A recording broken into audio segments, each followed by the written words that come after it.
कार्यक्रम के द्वारा अपने हृदय के श्रद्धा सुमन अर्पित कर रहे हैं।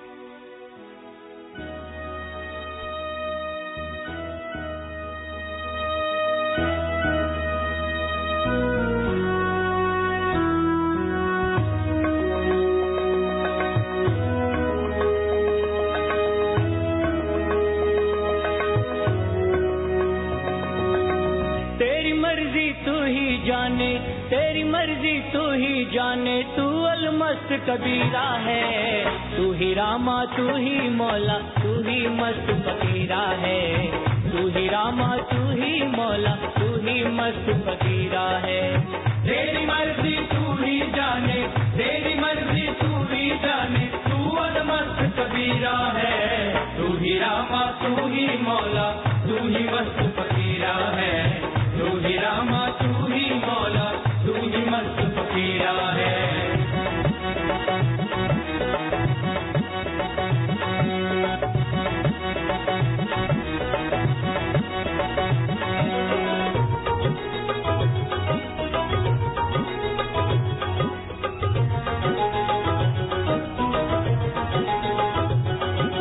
हर युग में अवतार है, डरते कैसी तेरी माया है, बड़भागी है रब को हमने गुरु रूप में पाया है, बड़भागी है रब को हमने गुरु रूप में पाया है।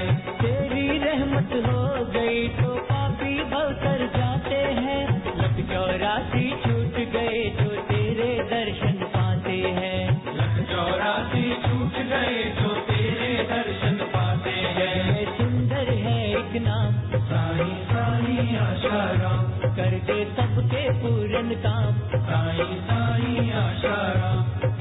तू नानक तू पीर मोहम्मद, तू नानक तू पीर मोहम्मद, तू कृष्णा तू मीरा है, तू ही रामा तू ही मौला तू ही मस्त फकीरा है, तू ही रामा तू ही मौला तू ही मस्त फकीरा है।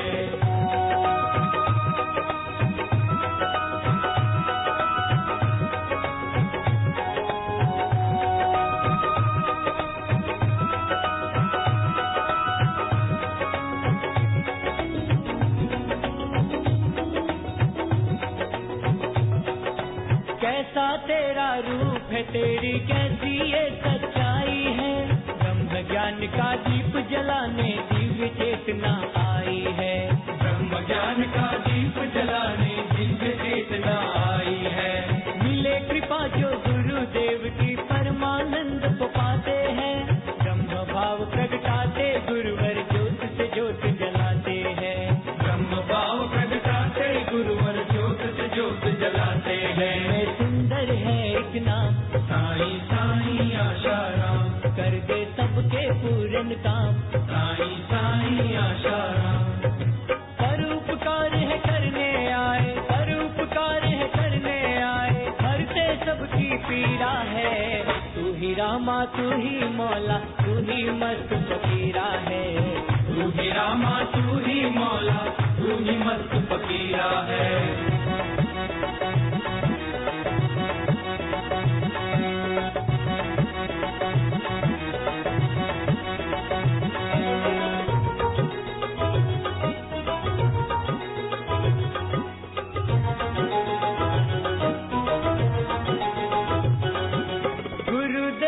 नाम का चिंतन गुरु स्वरूप समाना है, गुरु का कीर्तन शिव का कीर्तन कहते ये भगवाना है, गुरु का कीर्तन शिव का कीर्तन कहते ये भगवाना है। गुरु दीक्षा से कर्म सफल हो, गुरु बिन जीव अज्ञानी है, जिनकी कृपा से ब्रह्म है मिलता वो गुरु अमृतवाणी है, जिनकी कृपा से ब्रह्म है मिलता वो गुरु अमृतवाणी है। सुंदर है एक नाम साईं साईं आशाराम, कर दे सबके पूरन काम साईं साईं आशाराम। कर दे बेड़ा पार सभी का, कर दे बेड़ा पार सभी का, टूटे जग जंजीरा है, तू ही रामा तू ही मौला तू ही मस्त फकीरा है, तू ही रामा तू ही मौला तू ही मस्त फकीरा है।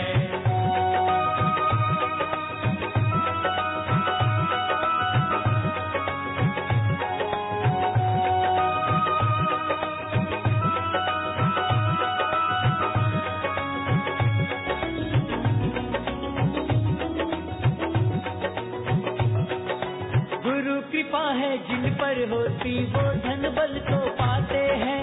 गुरु कृपा से ब्रह्मा विष्णु शिव जग को संभाले हैं। गुरु कृपा से ब्रह्मा विष्णु शिव जग को संभाले हैं। मैं सब में हूँ मुझ में सब है आत्म स्वरूप दिखलाते हैं। ऐसे श्री सद्गुरु के चरणों में हम शीश झुकाते हैं। ऐसे श्री सद्गुरु के चरणों में हम शीश झुकाते हैं। में सुंदर है एक नाम साईं साईं आशाराम, करके सबके पूरन काम। साईं साईं आशाराम। तू धरती तू आसमान है, तू धरती तू आसमान है, तू अग्नि तू समीरा है। तू ही रामा तू ही मौला, तू ही मस्त फकीरा है। तू ही रामा तू ही मौला, तू ही मस्त फकीरा है। तू ही रामा तू ही मौला, तू ही मस्त फकीरा।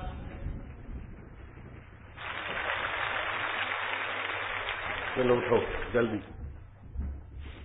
क्या कार्यक्रम है, जल्दी ये ले लो।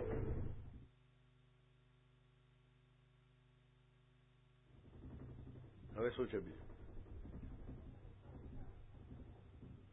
जल्दी वक्ता बच्चे लघु ग्रंथि से बाहर आए। बच्चे भी महानता की खबरें दे सकते हैं।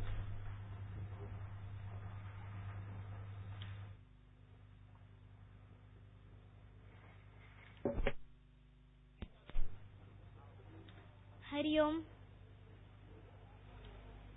गहरा श्वास भरेंगे। हरि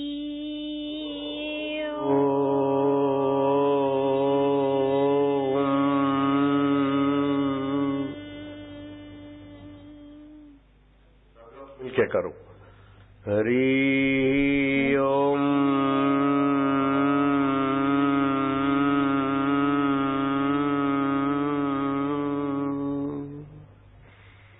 अब हम प्रार्थना करेंगे। इतनी शक्ति हमें दे न दाता, मन का विश्वास कमजोर होना। हम चले नेक रास्ते पे, हमसे भूल कर भी कोई भूल होना।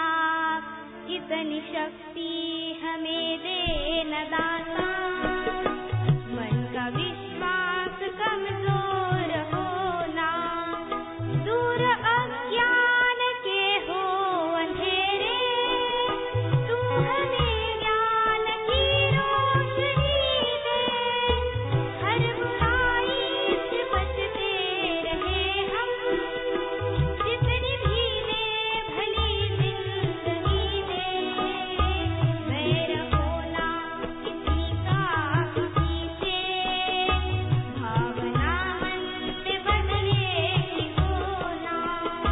हम चले नेक रास्ते पे, हमसे भूल कर भी कोई भूल होना।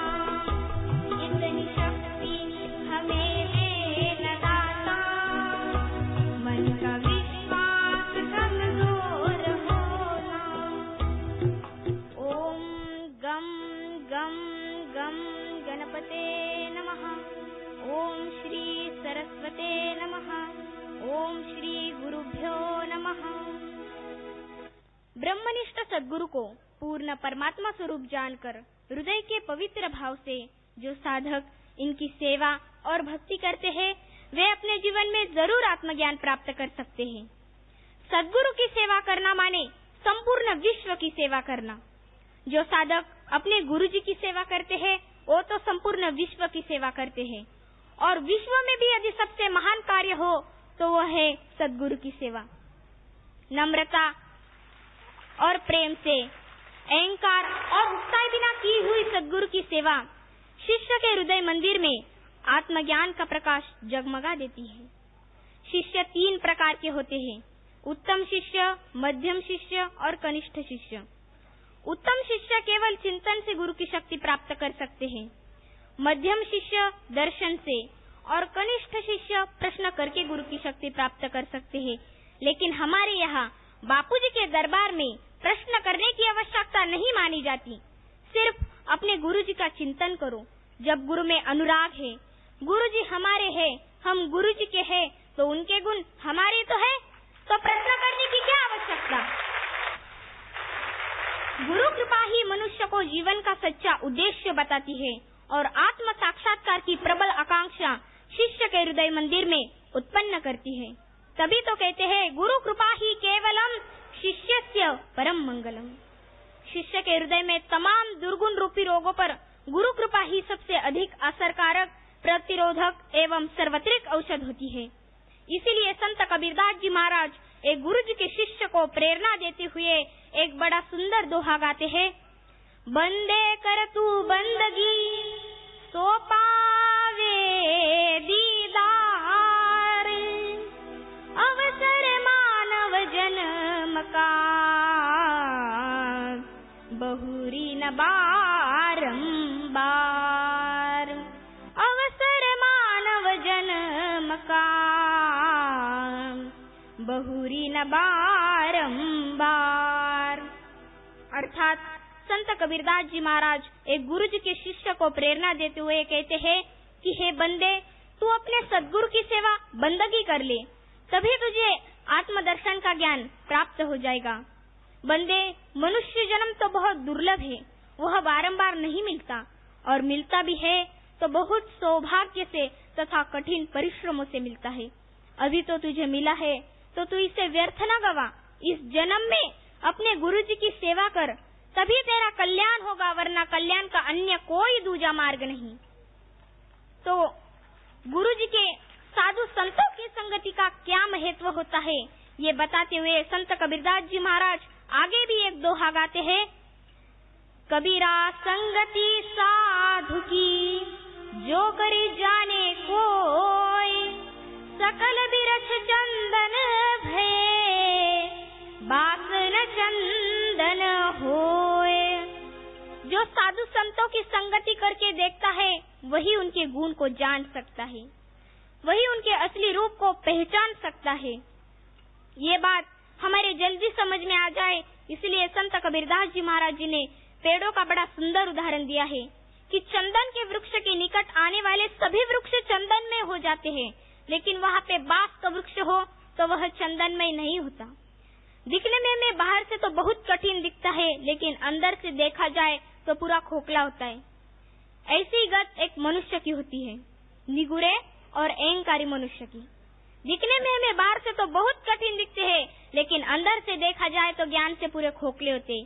ऐसे लोगों पर सत्संग का भी प्रभाव नहीं पड़ सकता, क्योंकि सत्संग में बैठते जरूर, लेकिन अपने अहंकार को लेकर बैठते, इसलिए उन पर सत्संग का भी प्रभाव नहीं पड़ सकता। किसान चाहे कितनी भी खेती करे, कितने भी बीज बोए, कितना भी खाद डाले, पानी डाले, लेकिन जब तक पौधे को सूर्य प्रकाश नहीं मिलता तब तक तो सब कुछ व्यर्थ है। ऐसी गत एक मनुष्य की होती है। मनुष्य चाहे कितना भी जप तप करे, यम नियम का पालन करे, तपश्चर्या अनुष्ठान करे, लेकिन सद्गुरु रूपी सूर्य प्रकाश जब तक उसके जीवन में नहीं आता तब तक तो सब कुछ व्यर्थ है। त्रेता युग में भगवान श्री राम जी के जन्म के पहले से ही कुछ तपस्वी तपश्चर्या करने बैठ गए थे। तो वो इतने सालों से तपश्चर्या करने बैठ गए थे कि उनके बाल इतने बड़े हो गए थे कि पंछियों ने वहाँ पे अपने घोंसले बनाए थे। तो हम सब समझ गए कि वो कितने सालों से तपश्चर्या कर रहे हैं। लेकिन भगवान का जब अवतार हुआ, भगवान 14 साल के वनवास के लिए आए, तो वो पहले उनको दर्शन देने नहीं गए, वो तो पहले शबरी के पास गए।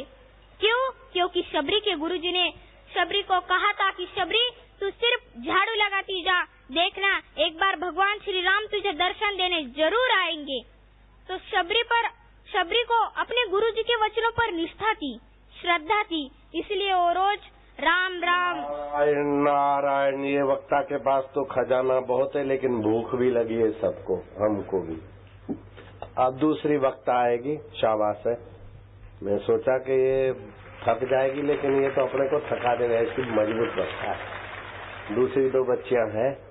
अब आपको बैठे बैठे दिव्य प्रेरणा पुस्तक मिलेगा, उसमें एक मंत्र लिखा है वो मंत्र का ऐसा प्रभाव है कि 21 बार मंत्र जप करके दूध में देखोगे, वो दूध पियोगे तो बुद्धि भी बढ़ेगी, बल भी बढ़ेगा।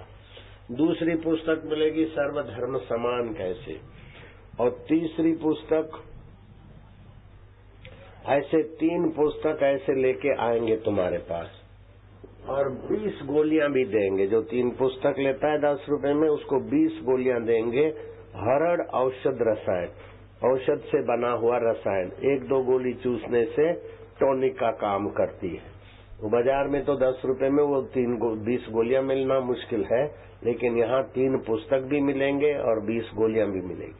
अगर 20 रुपए देते हो तो 40 गोलियां मिलेगी, 4 कैलेंडर मिलेंगे और 3 पुस्तक मिलेंगे। झोला पुस्तक वाले तुम्हारे बीच आ रहे हैं, जिन्होंने कल नहीं लिया है वे हाथ ऊपर करना। 10 तैयार रखोगे तो 20 गोलियां शक्तिशाली रसायन टॉनिक की और 3 पुस्तक। अगर 20 रुपए तैयार रखोगे तो 4 कैलेंडर, 3 पुस्तक और 40 गोलियां मिलेगी। हाथ ऊपर करोगे तो सेवक आ जाएंगे। अब हमारी नन्ही वक्ता फिर आ गई दूसरी, सुनते जाएंगे थोड़ा सा 2-4 मिनट। हाँ जी, झोला पुस्तक वाले अपनी सेवा में फुर्ती करना बेटे। मेरे प्यारे बापू,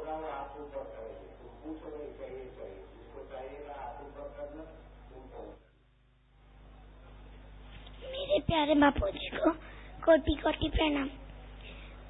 सभी गहरा श्वास लेंगे। थोड़ा ऊपर कर दे माइक को, जरा सा ऊपर कर दे। हरि ओम, हरि ओम, हरि ओम। हाँ चलो।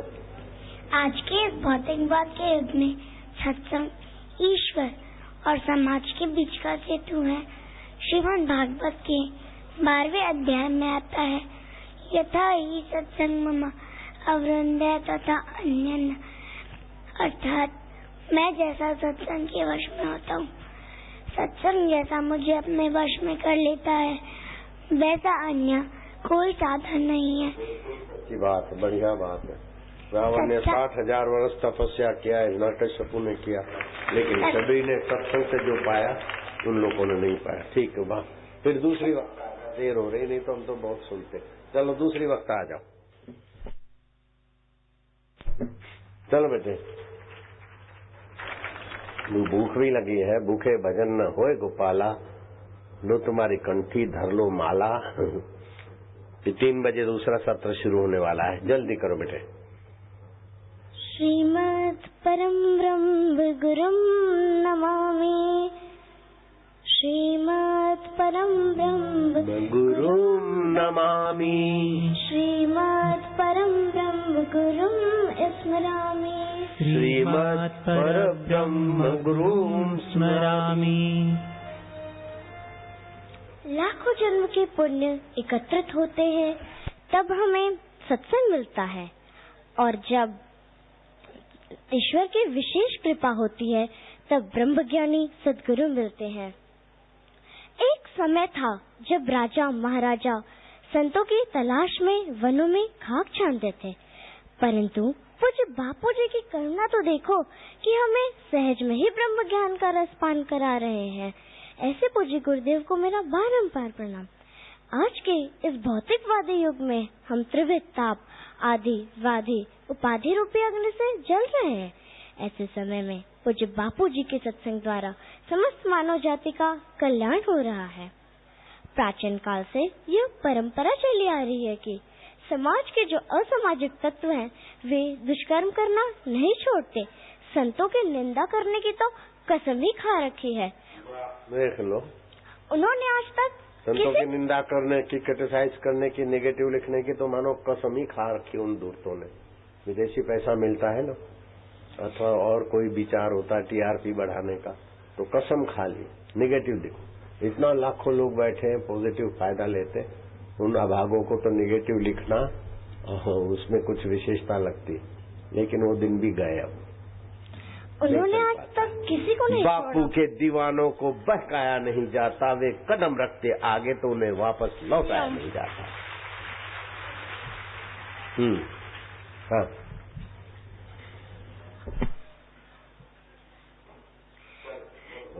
प्राचीन काल आज तक उन्होंने किसी को नहीं छोड़ा, चाहे वो स्वामी विवेकानंद हो, गुरु नानक जी या मीराबाई। ऐसे समाज और ईश्वर के बीच सेतु बनने वाले संतों पर आज मीडिया का बेबुनियाद आरोप लोगों की भावनाओं एवं श्रद्धा को ठेस पहुंचाता है। पूज्य बापू जी की कृपा से गरीबों में हर माह निःशुल्क अन्न वितरित किया जाता है। बच्चों के सर्वांगीण विकास के लिए बाल संस्कार केंद्र चलाए जाते हैं और आदिवासी क्षेत्रों में भजन करो, भोजन करो और पैसे ले जाओ अभियान चलाए जाते हैं। इन सब चीजों को मीडिया अपने चैनलों में क्यों नहीं दिखाती है, अपने अखबारों में क्यों नहीं छापती है? शास्त्रों में आता है कि संत सताए तीनों जाए, ऊज तेज और वंश, एड़ा येड़ा कई गए रावण कौरव कंस। अतः सावधान, अगर तुम चांद पर धूल फेंकोगे तो मिट्टी तुम्हारी आंखों में ही पड़ेगी। संतों और गुरुओं की महिमा कोई गणित की थ्योरी नहीं है जिसे प्रमाण की आवश्यकता पड़े। कोथरा में बापूजी का हेलीकॉप्टर इतने ऊंचाई से नीचे गिरा, लेकिन न बापूजी को खरोच आई और न ही उनके साथियों को भी। अगर मीडिया वाले संतों की महिमा दर्शाएंगे तो उनकी किस्मत संवर जाएगी और अगर कुप्रचार करेंगे तो टीआरपी घट जाएगी। कुछ बापूजी कहते हैं कि इल्जाम लगाने वालों ने इल्जाम लगाए लाख, मगर तेरी सौगात समझकर हम सिर पे उठाए जाते हैं। इसीलिए तो प्राणी मात्र के प्यारे हैं बापू, सबके दुलारे हैं बापू। अरे ओम ओम। चलो शादी विवाह वाले आमने सामने